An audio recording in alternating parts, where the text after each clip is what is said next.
Hello guys, welcome to Calaw Cave Peña Blanca trip. Let's go!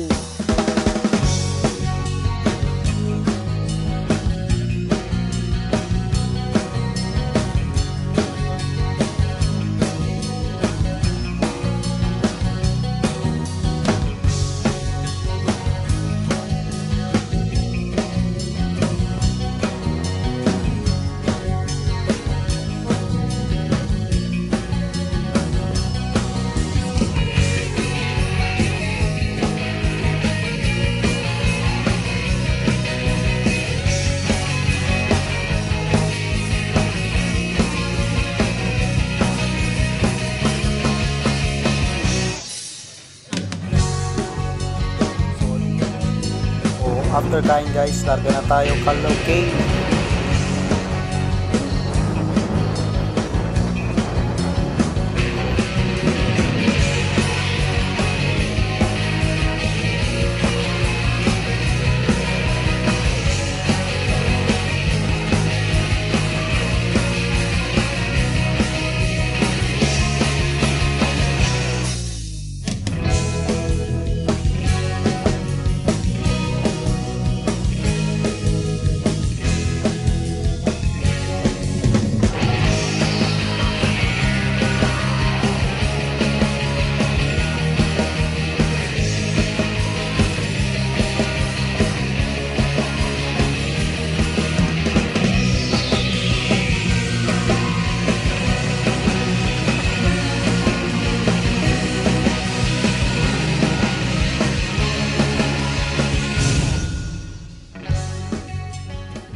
At nandito na nga tayo guys after almost an hour at nakarating na tayo sa entrance.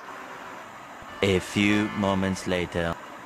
So dito ay nakapagbayad na tayo ng entrance fee at sinamahan tayo ng ating tour guide papunta sa entrance kung saan meron daw tayong 184 steps paakyat sa may bungad ng Calaw Cave.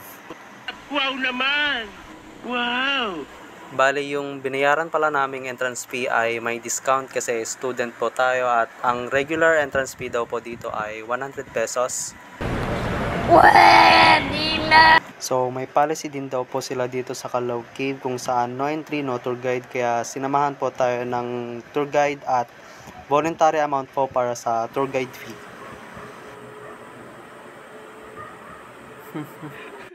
Ito mga engineering na to. Mga engineering student nag-integral sa Calaw Cave.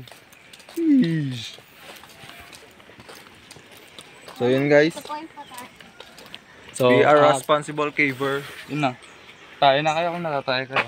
May nahihiba sa inyo? wala. Ang step guys. No food allowed, di naman food to.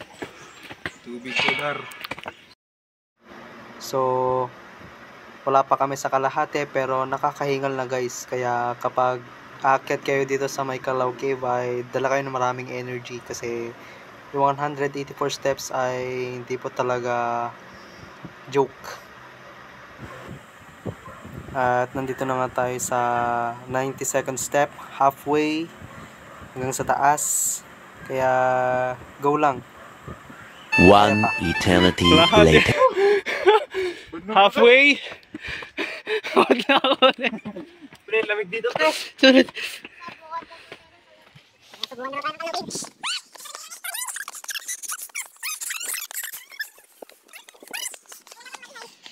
Ano lang mag-bonbon. Yan na po guys. So nandito na tayo sa 160 steps. Damang-dama mo yung hangin. Lalamin. Promise.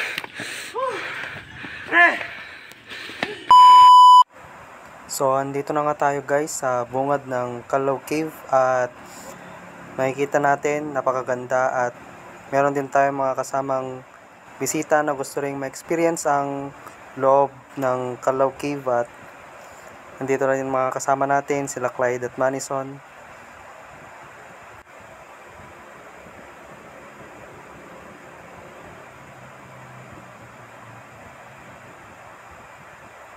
At nandito na nga tayo sa bungad ng Calaw Cave at first chamber. Base sa ating tour guide ay galing daw ang Kalaw name nitong kuweba sa isang ibon dito sa Kibal, kaya tinawag itong Kalaw Cave. At nandito na nga tayo sa first chamber kung saan makikita rito ang simbahan na nakapaloob sa kuweba at nagsasagawa sila rito ng mass tuwing Holy Week. So, papunta na kami sa second chamber and sabi ng aming tour guide ay mayroong 7 chambers itong cave. Medyo madilim yung daan kaya kailangan natin mag flashlight para makita kasi medyo delikado po at baka po tayo ay madisgrasya. At pinakita nga sa atin ng ating tour guide itong mga bato na parang may mga kumikinang na crystals kapag naiilawan, kaya napakaganda.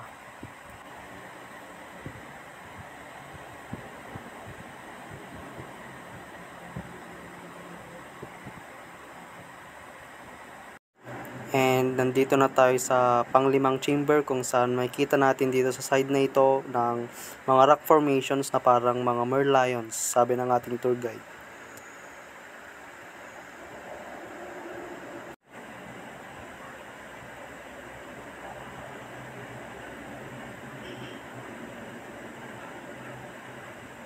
Two hours later. Kaya pala tayo nandito na sa panglimang chamber ay dahil yung pangatlo at pang-apat ay nadaanan natin kanina doon sa may madilim na parte ng kuweba. At sabi ng ating tour guide ay meron daw itong 7 chambers pero hindi daw po tayo allowed na pumunta sa pang-6 at pang-7. Kumusta ang engineering, pari? Maganda mag-earth up.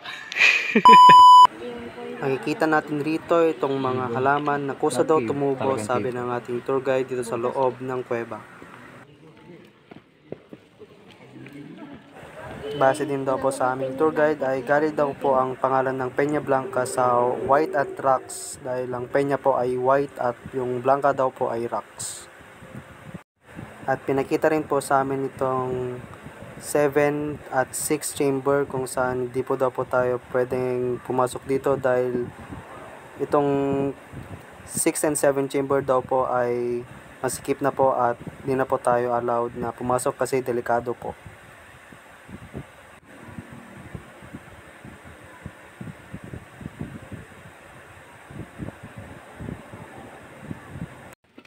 Nakikita rin po natin rito na parang may mga tumutulong tubig galing sa taas na muhulma sa mga rock formations sa taas at pati na rin po dito sa baba. Pinapakita lang po na napakaganda ng kalikasan. Nakwento din sa atin ng ating tour guide na meron din daw mga ibon dito sa loob ng kuweba na kung tawagin ay balin sa sayaw, kung saan ang mga laway daw nito ay siyang ginagawang sotanghon. Okay. So, nasa labas na nga tayo guys at napakaganda sa loob at upang sulitin ang araw na ito ay bababa na tayo at tuklasin ang paligid ng Kalaw Cave. At nandito tayo muli sa 92nd step upang tunghayan ang napakagandang bayan ng Peña Blanca.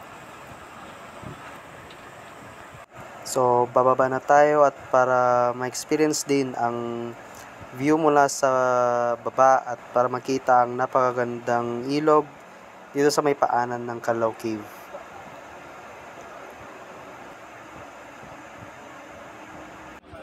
Napakalinaw ng tubig guys at naengganyo nyo tayong maligo dahil sobrang init pero bawal daw po tayo maligo dahil delikado.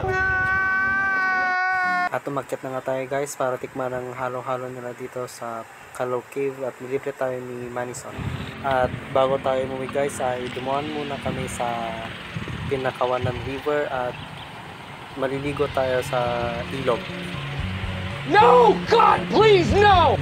Let's go! And after namin maligo ay umuwi na kami.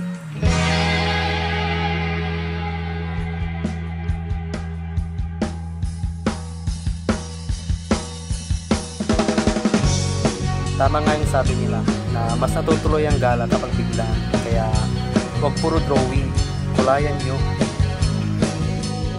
At para masulit ang inyong trip ay kayo na mismo mag-try dito sa Calao Cave experience dito sa bayan ng Peña Blanca. At para mas mahingi ang gala, kasama lahat mga kaibigan, kapamilya, at mga kapatid, pati na rin mga kapuso.